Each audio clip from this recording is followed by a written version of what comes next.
Halo sobat, kembali lagi bersama Big House Channel. Bicara tentang keindahan alam Sumatera Barat, terangkum lengkap di tanah Minangkabau. Dari pantai-pantai yang menawan, bentangan ngarai serta lembah yang mengagumkan, hiasan alam berupa gunung serta perbukitan, dan tidak ketinggalan danau-danau yang memukau. Tidak diragukan lagi, salah satu danau di Sumatera Barat yang menyimpan panorama alam yang memikat adalah Danau Maninjau.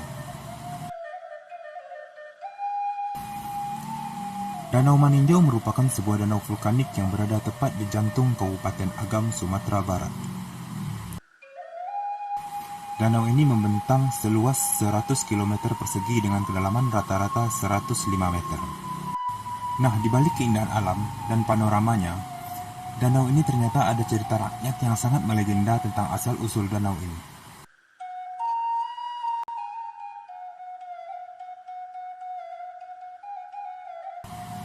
Legenda ini dikenal orang sebagai Bujang Sembilan, yang menceritakan kisah 10 orang bersaudara yang terdiri dari 9 orang bujang dan seorang gadis.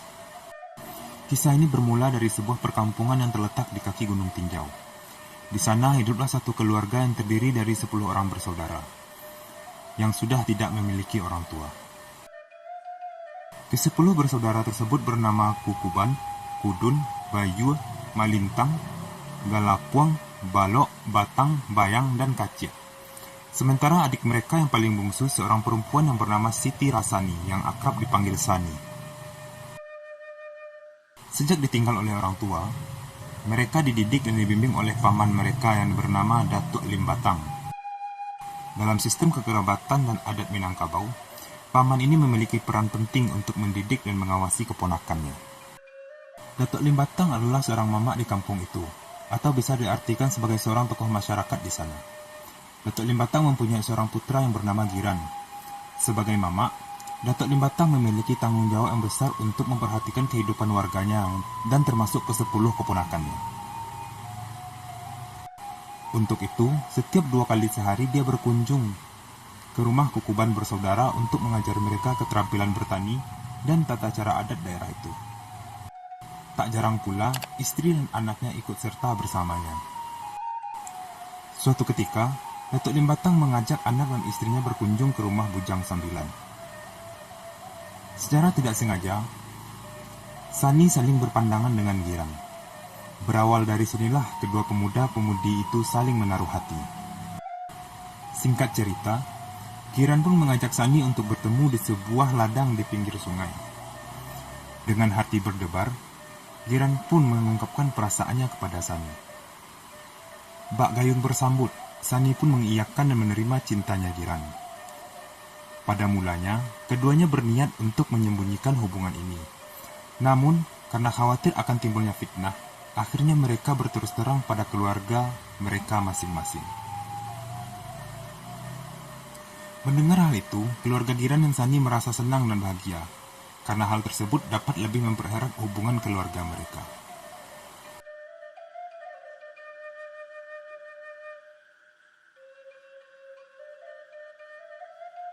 Sekarang, musim panen pun telah tiba. Semua penduduk memperoleh hasil yang melimpah.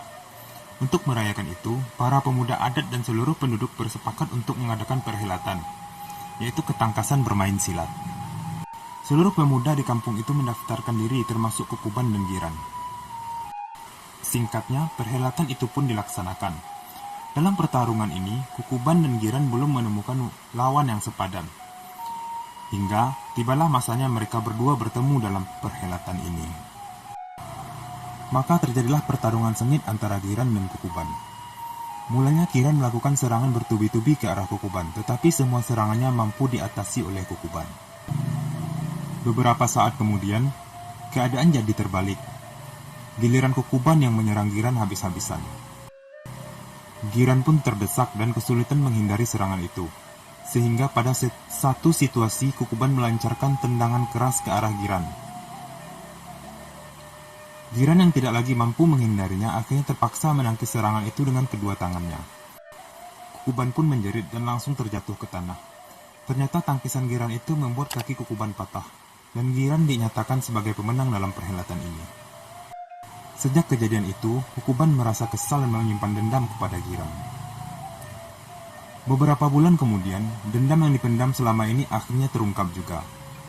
Hal itu bermula ketika suatu malam, Datuk Limbatang bersama istrinya berkunjung ke rumah Bujang 9. Kedatangan ini bertujuan untuk menyampaikan pinangan Giran kepada Sani. Awalnya semua niat itu disambut baik oleh semua kakak Sani, namun tidak dengan Kukuban. Karena Kukuban anak pertama dari 10 keluarga ini, maka dialah yang berhak menentukan pernikahan ini. Kukuban menolak Giran dengan alasan karena telah mempermalukannya di hadapan umum. Dengan tenang, Datuk Limbatang menjelaskan bahwa Giran tidak bermaksud untuk mempermalukan Kukuban di hadapan umum. Datuk juga menjelaskan bahwa itu hanya perhelatan, dan wajar jika ada yang kalah dan menang. Namun, karena dendam yang telah menguasai Kukuban, alasan itu tidak diterimanya. Kukuban tetap teguh pada pendiriannya tidak akan menikahkan adiknya dengan Giran. Rupanya dari dalam kamar, Sani mendengar pembicaraan mereka, dan dia sangat sedih mendengar putusan kakaknya itu. Sejak kejadian itu, Sani selalu terlihat murung. Tiap hari dia duduk termenung memikirkan jalan keluar bagi masalah yang dihadapinya. Begitu juga dengan Giran. Akhirnya pada suatu waktu, Giran dan Sani memutuskan untuk saling bertemu di tempat biasa mereka berjumpa. Mereka sama-sama dilema menghadapi masalah ini. Mereka mencoba berunding untuk menemukan solusi, namun selalu gagal. Entah berapa lama mereka membicarakan masalah itu. Dengan perasaan kalut, Sani beranjak dari tempat duduknya. Tiba-tiba sepotong ranting berduri tersangkut pada pakaiannya. Sani pun meringis kesakitan karena ranting itu menggores pahanya hingga terluka. Giran yang melihat itu menjadi iba dan kasihan dan bergegas mencari daun obat-obatan yang ada di sekitarnya. Setelah didapat, Giran pun membersihkan luka itu dan perlahan memberikan ramuan itu ke paha Sani.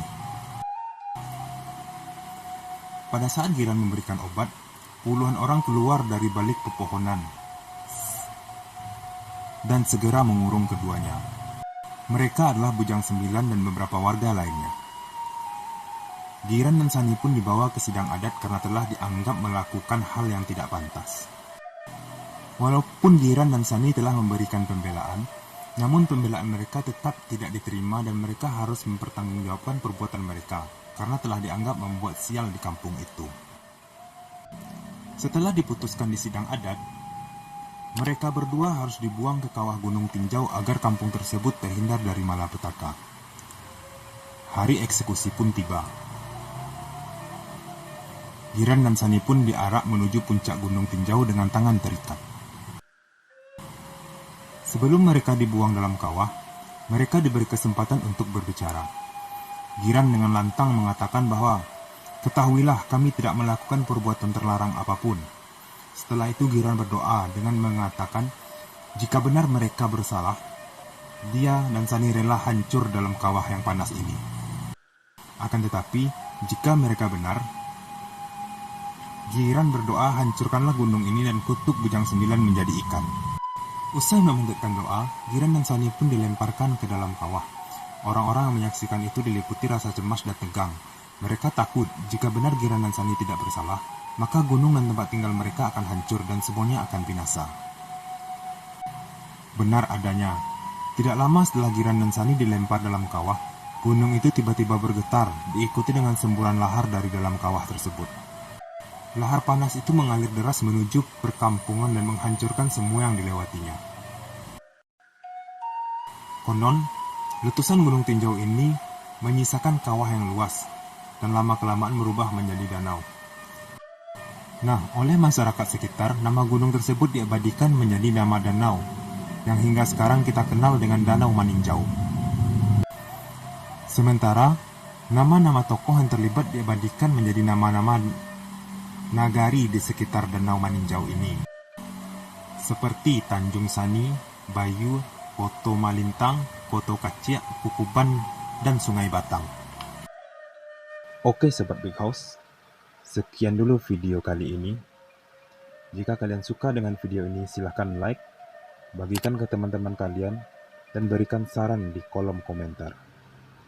Terus support channel ini agar selalu memberikan info-info menarik dengan cara ajak sebanyak-banyaknya teman-teman kalian, saudara, dan semua orang untuk mengikuti channel ini.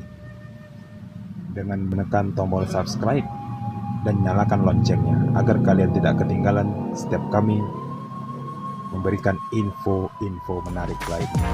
Terima kasih.